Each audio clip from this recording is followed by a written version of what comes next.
अब देखिए, फ्रांस का जो बागडोर संभाले हुए है वो कौन संभाले हुए? नेपोलियन। अब देखिए बाकी जगह, देखिए टोटल यूरोप में 50 देश थे, उसमें से लगभग 26 देशों पर अधिकार किसका हो गया? नेपोलियन बोनापार्ट का। अब बाकी जो देश बच रहे हैं वो डर रहे हैं, सोच रहे हैं कि नेपोलियन 26 देशों पर अधिकार कर चुका है, हो सकता है हमनियों के पत्ता साफ कर दे। इसलिए जितने बचे हुए राजा थे यूरोप के, अभी तो हम बता रहे थे कि यूरोप में टोटल 50 देश हैं, छोटे छोटे, उसमें से सबसे बड़ा देश रूस है और सबसे छोटा देश वेटिकन सिटी है। वेटिकन सिटी यूरोप का सबसे छोटा सिटी देश है। अब जरा ध्यान दीजिए, सब 26 देश पर जब कब्जा हो गया नेपोलियन का, तब बाकी जो देश बच रहा है उसको डर समाये हुए है कि नेपोलियन जिस गति से बढ़ रहा है, 26 देश पर कब्जा हो सकता है 27, 28, 50 पर न कब्जा कर। तो जो बाकी बचे हुए देश के राजा थे, उस सब लोगों ने मीटिंग किया और उस मीटिंग का नाम दिया वियना सम्मेलन। अभी हम बताएंगे इसके बारे में। सब लोगों ने मीटिंग किया, कहा अब ये मौका है, समय रहते हुए नेपोलियन पर धावा बोला जाए। अभी सबसे बरियार थोड़े हो जाएगा। सभी राजाओं ने, और याद रखना ऑस्ट्रिया का एक राजा है मेटरनिक, ऑस्ट्रिया का एक राजा है मेटरनिक, ऑस्ट्रिया का, इसका नाम क्या है? मेटरनिक। ध्यान देना जी, बहुत इंपॉर्टेंट नाम होगा। ऑस्ट्रिया का चांसलर भी पूछे कौन है? मेटरनिक। ऑस्ट्रिया का राजा कौन है? मेटरनिक। मेटरनिक उसमें सबसे मेन राजनीतिकवाद था। सोचा नेपोलियन जिस तरह से बढ़ रहा है, अगर ऐसे ऐसे ऐसे बढ़ते चल गया, ठीक है, तो हम लोगों को यहाँ से पत्ता काट देगा।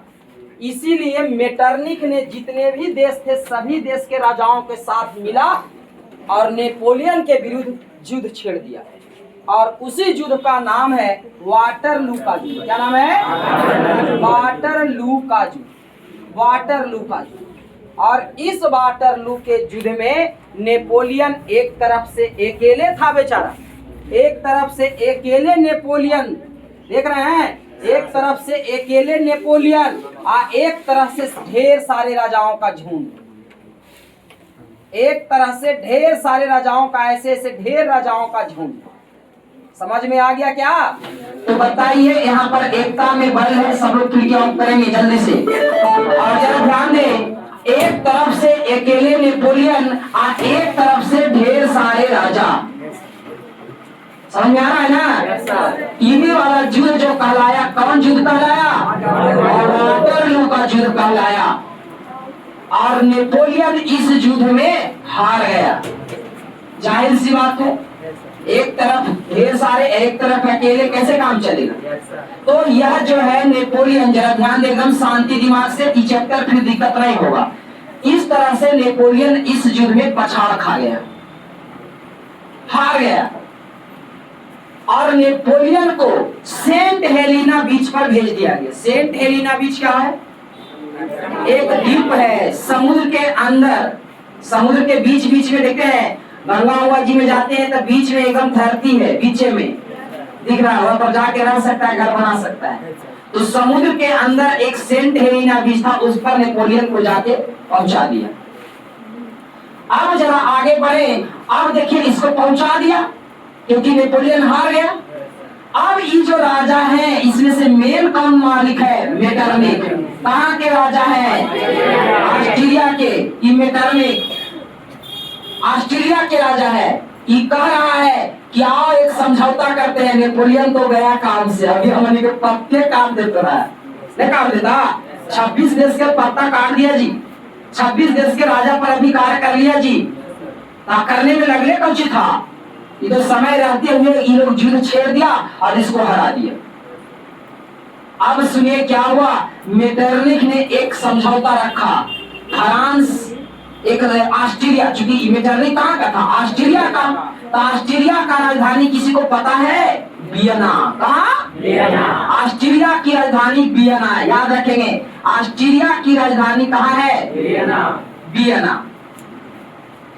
वियना में एक समझौता रखा, कहा जितने भी पुराने राजा हैं सब वहां आइए,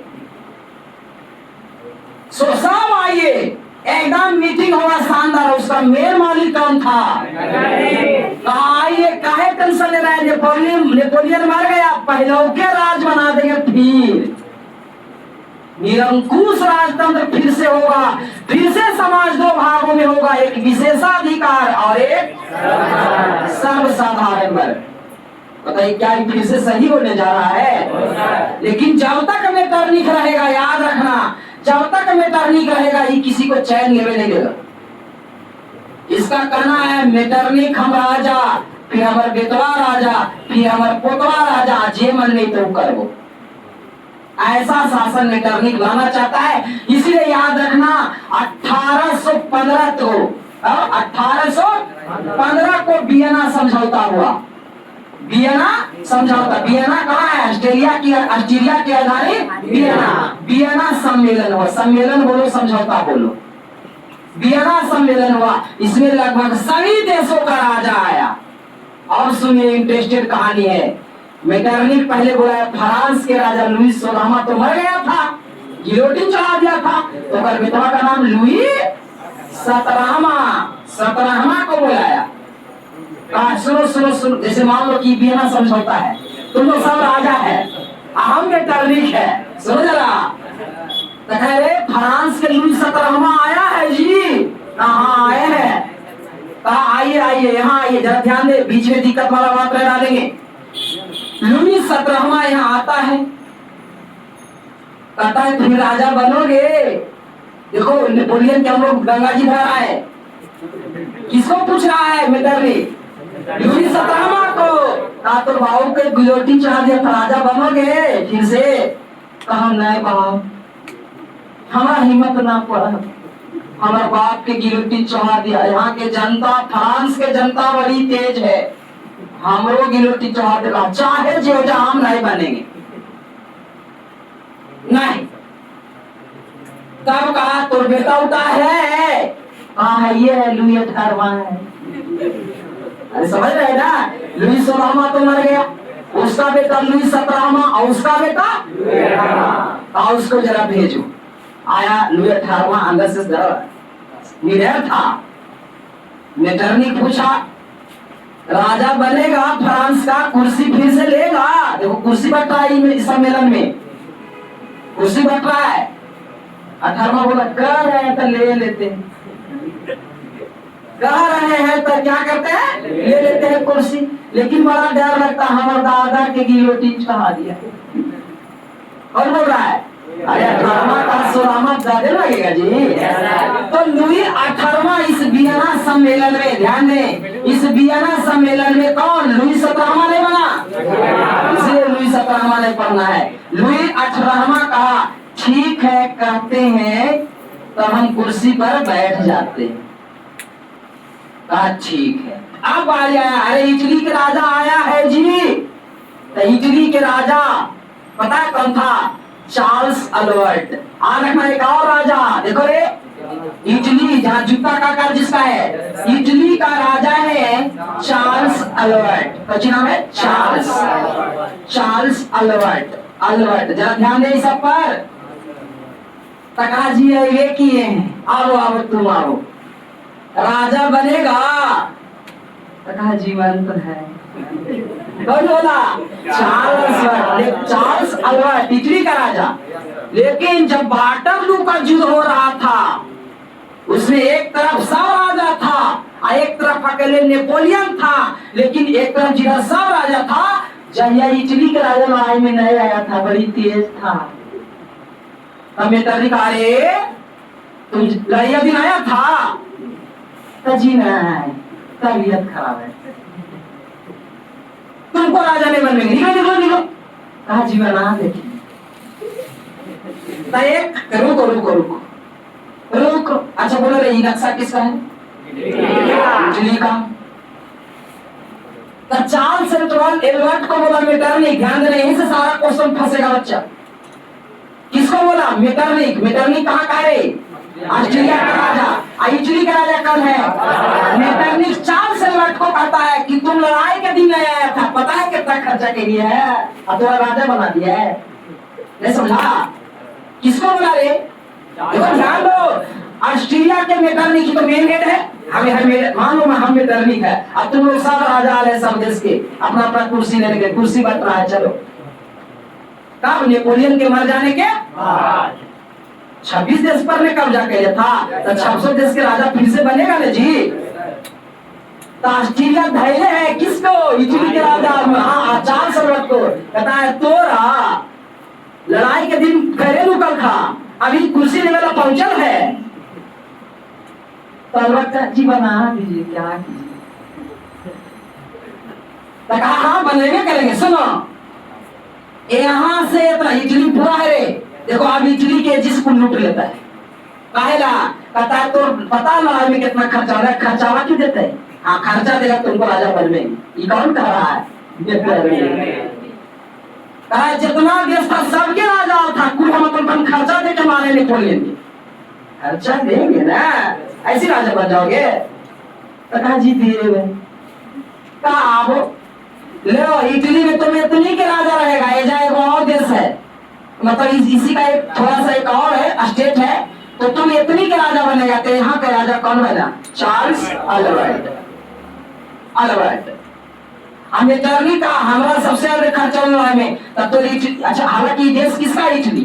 चार्ल्स एडवर्ड का है, चार्ल्स एडवर्ड का है, समझ रहे ना? इस पर पूरा, इसका पूरा का राजा कौन होना चाहिए? चार्ल्स एडवर्ड का होना चाहिए। लेकिन ये देखो कि किया बेईमान जो मेटरनिक है, कहा इतने के राजा तुम अच्छा बताएगा कि तुम नहीं देंगे। यहाँ से लेके यहाँ तक हम मर बोलो मेटरनिक के, मेटरनिक ये इतना मेटरनिक क्या हुआ? लुई 18वां के पूछा, लुई 18वां से बड़ी दोस्ती रहता था मेटरनिक को। लुई 18वां कहाँ के राजा है? फ्रांस के। लुई 18वां दोस्ती था। लुई 18वां बोला ए लुई 18वां आई इटली जरी मैं खायो कहा जी इटली तो बढ़िया देश है। कहा तब तुम इतना दूर तू ले लो, ले किसको दे दिया? लुई 18वां को। नहीं समझा? बताओ इटली तो पूरी तरह लूट गया रे। पूरा पर अधिकार होना चाहिए किसका? Charles Edward. लेकिन युद्ध में नहीं आया भाई। अब युद्ध में नहीं आया तब मेटरनिक का पूरा पता है कितना पॉकेट खर्चा हो युद्ध में। ओकर बदले में तुमको दंड ही मिल रहा है। तुम राजा तो रहेगा, लेकिन ऊपर वाला जूता के फीता मिलेगा तुमको। जूता के कुछ, जूता का फीता उबेल होता है, जूता के फीता तुमको मिलेगा। मंजूर है आने तो घस को चलो उस पर चलो लाइए फीते से। तो जूता के फीता मिला चार्ल्स एडवर्ड को, खोल रख लिया अपने मेटरनिक और सोल दे दिया लुई 18वां को। देखो ये खोल है, ये कच्ची नीचे वाला सोल। अरे बात समझ में आया? देखिए दिलचस्प चीज है, इटली तो लूट गया। कितने भागों में लूट गया? 3 राजा का अधिकार इस पर है, जबकि होना चाहिए कोई एक राजा का। किसका होना चाहिए? चार्ल्स एडवर्ड का। लेकिन कूटनीति देखो मेटरनिक का, एकदम धैर्य है। तो लड़ाई में नहीं आया था, नेपोलियन हल तो ये कब्जा के लिए ना, तो अच्छा लग रहा, लड़ाई करने नहीं आई। अरे ऊपर फीता ले जाओ, हम खोल रखो, सोल दे दे, हमारा दोस्त है दे दे ले। इस तरह से जूता के फीता कोई और, खोल कोई और सोल कोई और। इटली पूरी तरह बट गया। अब बताओ भारत को अगर दूसरा कोई कब्जा कर ले, एक कोना हमर एक कोना हमर, तो हमारी बर्दाश्त हुए गए।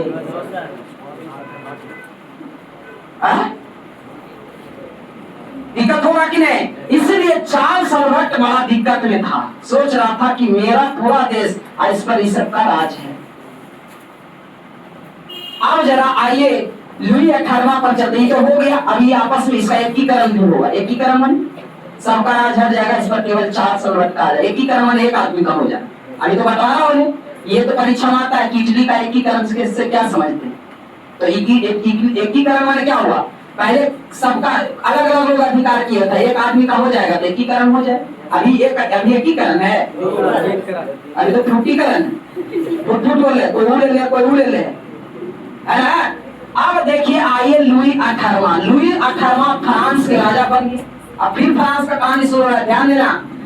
अब लुई 18वां सोच रहा है कि भाई हमारे दादा के गिलोटिन चढ़ा दिया, अच्छा चलो अभी जैसे जनता कहेगा उसी मानेंगे। जनता सब फ्रांस के खुश है, ये राजा ठीक है, ये राजा ठीक है, इस शेर में गुरगुराता नहीं है। बाप रे कर बाबा दादा है तो शेर लुई 14वां लुई 16वां कुल बब्बर शेर था, लेकिन लुई 18वां समझदार था। इस सोचा कि कहीं गड़बड़ होगा तो फिर हमारा हाल वही होगा। सोचा जैसे जनता कहेगा वैसी चलेगी। सब फ्रांस के जनता लुई 18वां से खुश है। सवाल आएगा, फ्रांस की जनता खुश है, ऑप्शन नंबर है 16वां से, 14वां से, 18वां से, 17वां से, 18वां से। शेर तो है लेकिन सीधा शेर है।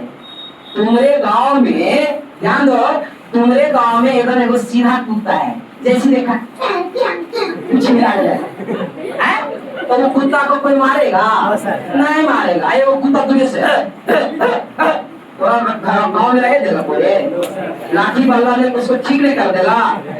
उसी तरह लुई 18वां सीधा कुत्ता के तरह जे जनता मिला की बोलो जल्दी बताओ। जनता सोचा रहे दरे सीधा से आया, बहुत बढ़िया राजा, कोई दिक्कत नहीं है।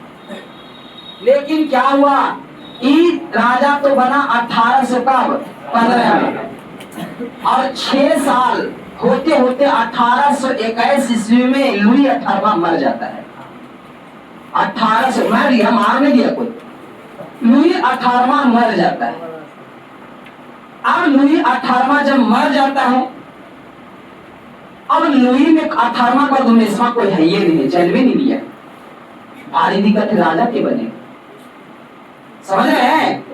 जैसे कुछ ऐसे लोग भी तो हैं जिनके वंश नहीं हो सकते हैं या कोई कारण हो सकते हैं, लेकिन 18वां का 19वां कोई है ये नहीं था।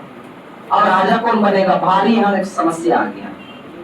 बोलो ये सब कौन वंश का है, बुर्बो वंश का है, याद रखना। बोलो लुई 14वां कौन वंश, बुर्बो वंश। लुई 15वां, लुई 16वां, लुई 17वां, और लुई 18वां, और नेपोलियन बोनापार्ट। ये बुर्बो वंश से नहीं है, ये तो राष्ट्रवाद लाने वाला एकमात्र सेनापति है। इसमें कोई वंश से लेना देना नहीं। बोला था सब भाई है, कोई वंश नहीं होगा, समझ रहे ना। अब जरा जब ये क्या हुआ, लुई 18वां जब मर जाता है, इसका एक चचेरा भाई आता है, कहता की दिक्कत है, हम है ये चचेरा भाई हमें बन जी। उसका नाम था चार्ल्स दसम। क्या नाम था, चार्ल्स दसम, चार्ल्स दसम। अच्छा तुम बताओ, लुई 18वां बुर्बो वंश से ही, तो चार्ल्स दसम कौन वंश से हो, बुर्बो वंश। चचेरा भाई दूसरा वंश हो जाएगा। और तुम कुर्मी वंश में है तो तुम चचेरा भाई भी तो कुर्मी वंश में होगा। तो वही बात यहाँ है, ये भी बुर्बो वंश के अगला राजा लुई 18वां जब मर गया तब चार्ल्स दसम बन गया। एक बार राजा का फेज सब ठीक कर लो रे। राजा का फेज जब तक ठीक नहीं होगा तब तुम लोग क्या होगा, तुम लोग को बड़ा दिक्कत होगा। बोलो रे, फ्रांस का सबसे पहला राजा कहाँ से स्टार्ट किए थे, लुई 14वां। उसके बाद कौन बना रे, लुई 16वां। आप देखिए फ्री होगा माइंड में। उसके बाद कौन बना रे, कौन बना, 18वां रॉब्सपियर। कौन बना था, रॉब्सपियर। यही तो इसको गिलोटिन चढ़ाया, रॉब्सपियर। और रॉब्सपियर के बाद कौन बना, नेपोलियन बोनापार्ट। कौन बना, नेपोलियन बोनापार्ट बना। और नेपोलियन बोनापार्ट के बाद कौन बना, लुई 17वां नहीं, लुई 17वां नहीं, लुई 18वां। लुई 18वां, लुई 18वां मर गया, तब कौन बना, चार्ल्स दसम। कौन बना, चार्ल्स दशम, इतने तो काम है तुम लोग को। सर याद या राजा वो समझो ये चैप्टर लेके चल दिया। बोले समझ में आ गया? इस सबका घटना से लेके राजा कौन बना। अब आइए जरा चार्ल्स दशम की कैसा राजा, जरा मिलो इनसे। फ्रांस का चार्ल्स दशम, ये कौन है? लुई 18वां के चचेरा, ये भी पूर्वो वंश है। ये की कहता है हम सीधा शेर नहीं है होश में, बोल भी गुरुला के खा जीवो, मैंने फिर खतरनाक राजा आया। अरे बात समझ में आ रहा है? आप लोग जल्दी से अपने कॉपी में ऐसे नंबर से जल्दी से नोट करें, एकदम जल्दी से। ये राजा का नाम